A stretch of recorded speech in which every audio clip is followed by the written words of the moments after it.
Como preencher a lacuna deixada por Yuri Alberto sem perder o poder ofensivo? A resposta pode não estar em contratar outro centroavante, mas em mudar completamente a forma como o Corinthians ataca. Com uma pressão mais coordenada, movimentação constante e ocupação inteligente dos espaços, 5 mudanças táticas podem transformar o ataque do Timão em uma equipe muito mais imprevisível. E é exatamente isso que você vai entender neste vídeo. A lesão de Yuri Alberto colocou Fernando Diniz diante de um dos maiores desafios da temporada. O camisa 9 é a principal referência ofensiva do Corinthians, e sua possível ausência obriga a comissão técnica a repensar completamente o sistema de jogo. Mas, em vez de enxergar esse momento apenas como um problema, existe uma oportunidade de transformar o ataque do Timão em um modelo mais coletivo, dinâmico e difícil de ser marcado. Neste vídeo, vamos analisar 5 mudanças táticas que podem redefinir a forma como o Corinthians joga e mostrar por que essa pode ser uma das decisões mais importantes para o restante da temporada de 2026. Para compreendermos o tamanho do desafio, precisamos olhar de perto para o impacto direto da saída de Yuri Alberto do time titular. Nas últimas temporadas, ele se consolidou como o coração do nosso ataque. A dinâmica de jogo do Corinthians era desenhada para aproveitar ao máximo a sua velocidade ao atacar a profundidade, sua força física para disputar espaço com os zagueiros e sua agressividade para pressionar a saída de bola do adversário. Quase todas as jogadas ofensivas passavam por ele ou eram criadas para que ele fizesse a conclusão dentro da grande área. Com a sua provável ausência, o comportamento coletivo da equipe precisa mudar de forma drástica.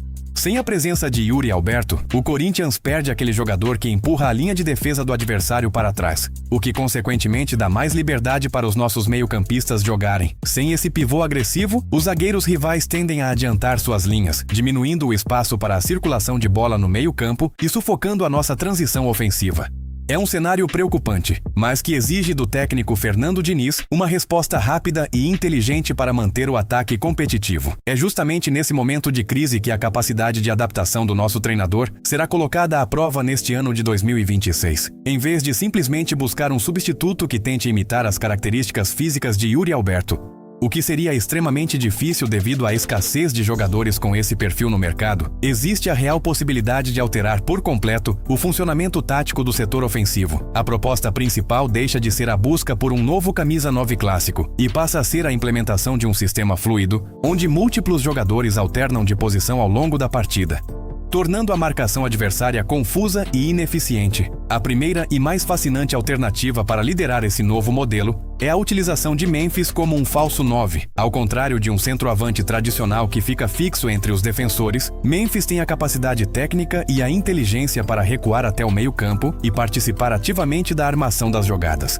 Essa movimentação gera um dilema terrível para os zagueiros adversários. Se eles decidirem acompanhar Memphis para impedir que ele gire com a bola, deixarão um enorme espaço vazio em suas costas, que pode ser facilmente explorado pelos nossos pontas rápidos. Se optarem por manter o posicionamento defensivo, Memphis terá toda a liberdade do mundo para receber o passe entre as linhas, pensar o jogo e servir os companheiros. Esse estilo valoriza a inteligência de posicionamento e o controle de bola em detrimento do confronto puramente físico. Outro pilar fundamental desse novo Corinthians, sem um centroavante fixo, é a rotação constante de posições. Sem uma referência centralizada, os defensores rivais perdem o seu ponto de referência de marcação. Imagine o caos para a defesa adversária quando o ponta-direita surge de repente pelo centro da área, o meia infiltra de trás para finalizar, o ponta-esquerda ocupa a faixa central do campo e o lateral avança para dar amplitude ao jogo. Em vez de marcar homens, o adversário é obrigado a marcar espaços e movimentos rápidos.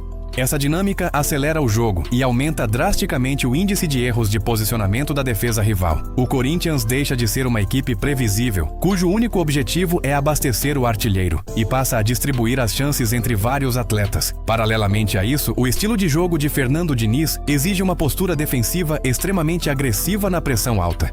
Sem a força física de Yuri Alberto para brigar isoladamente na frente, o Corinthians precisará implementar uma pressão coletiva coordenada em bloco. Assim que a bola for perdida no campo de ataque, o atleta mais próximo deve iniciar o combate imediato, enquanto os outros fecham as linhas de passe e a defesa avança para compactar o campo de jogo. Quanto menor for o espaço concedido ao adversário para respirar e pensar, mais rápida será a recuperação da bola perto da área rival, diminuindo o caminho até o gol e facilitando as coisas. Ao adotar essa nova filosofia tática, o Corinthians também passa a desfrutar de uma superioridade numérica constante na região central do gramado.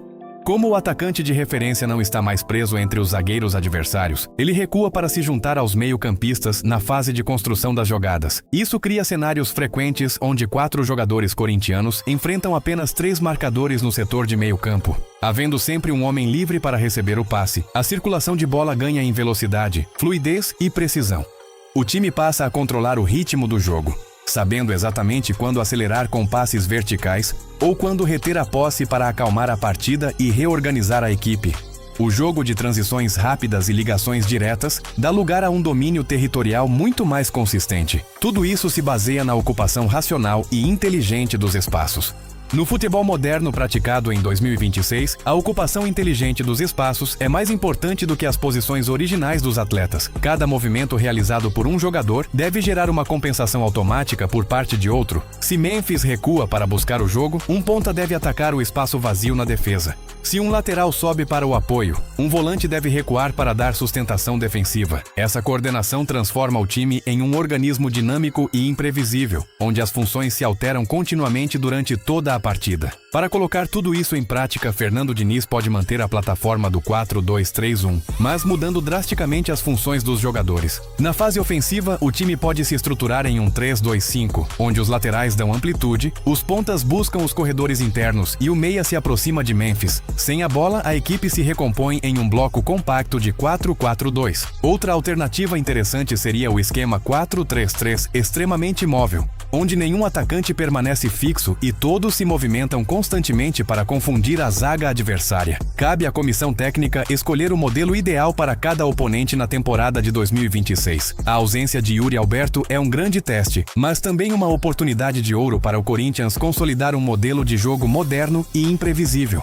Se Fernando Diniz conseguir implementar essa mentalidade, o Timão pode evoluir coletivamente e se tornar muito mais forte em 2026. Agora eu quero saber a sua opinião, fiel. Caso o Yuri Alberto realmente fique fora por um tempo, você prefere que a comissão técnica insista em um centroavante de origem no Corinthians, ou você apoiaria essa revolução tática proposta por Fernando Diniz, transformando o nosso ataque em um sistema dinâmico sem referência fixa e utilizando Memphis como falso 9? Deixe a sua análise detalhada nos comentários abaixo e vamos debater o futuro tático do nosso Coringão.